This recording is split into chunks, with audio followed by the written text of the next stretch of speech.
有关于中国航天实践21卫星的新消息引发了广泛关注。美国鼓吹的反卫星技术，难道中国真的拥有？这就来一起详细了解。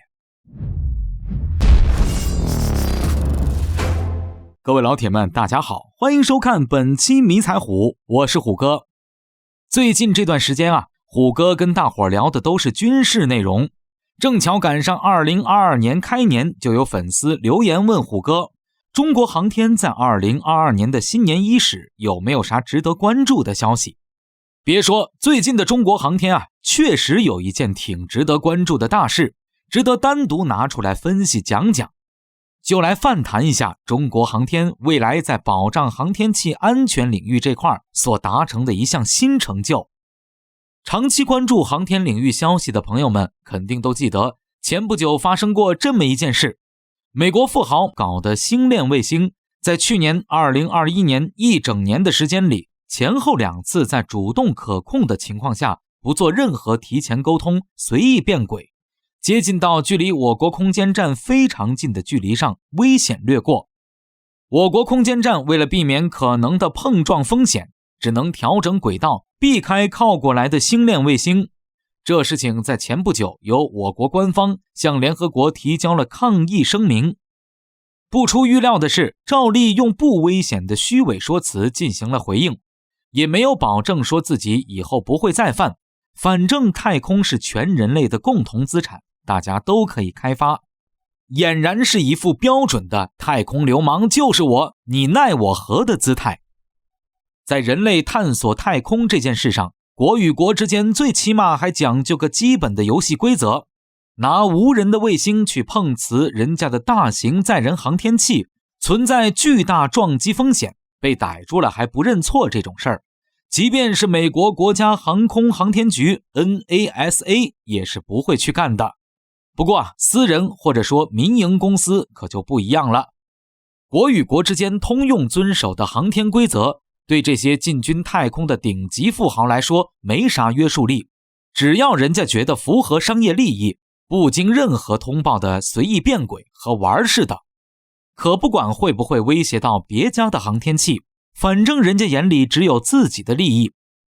道理就这么简单个道理。不过这种不讲规则的太空流氓行为，在不久后的将来大概率就要行不通了。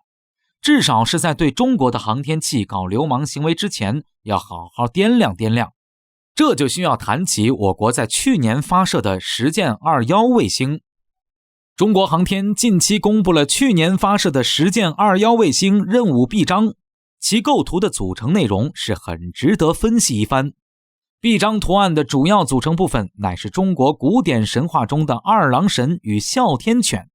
右手握住3尖2刃戟的二郎神，左手抛出一张大网，摆出一副十分霸气的造型，哮天犬伴其身边。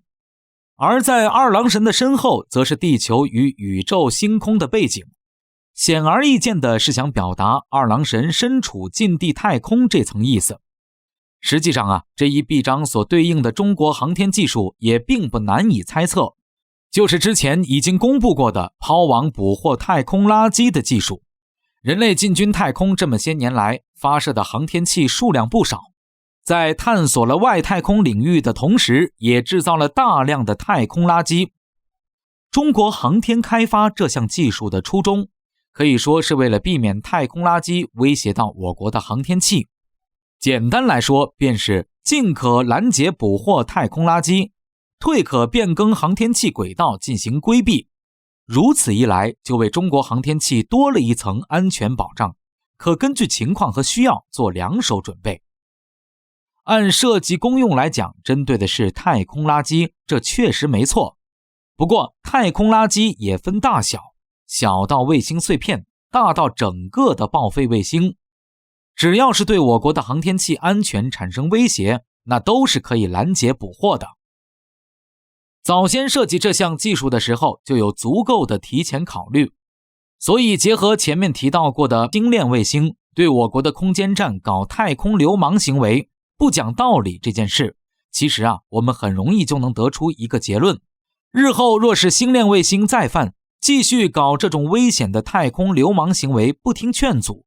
那么包括中国空间站在内的中国航天器可不光是只有主动规避这么一种被动方式可选了，视情况需要还可以发射抛网，将其拦截捕获，对其解除威胁，保障中国航天器的绝对安全。至于某位外国大老板有何损失，这个不在考虑范畴之内，毕竟你搞太空流氓行为不讲道理，也已经警告过你了，再敢来犯被捕击落就纯属咎由自取。这是中国航天行使正当自卫权利，做了错事就要付出相应的代价，这是小学生都懂的基本道理，没有人可以毫无成本的一再犯错。就目前的情况来讲，太空抛网捕获技术于现阶段的中国航天而言，确实还处在初步实践阶段，离大规模普及应用还需要些时间。但严格来说，这种技术也确实就是美国之前一直鼓吹的太空反卫星技术。要说暂时可以拿去主动出击搞军用也行，属于美国满世界嚷嚷的中国威胁论一部分。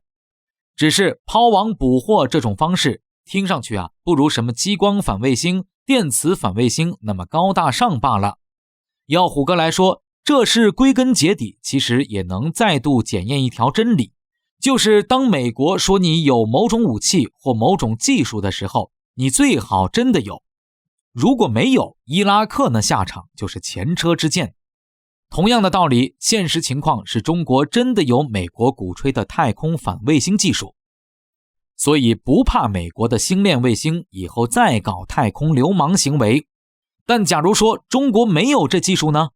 那么中国的航天器届时会有多危险，想必也就无需多说了。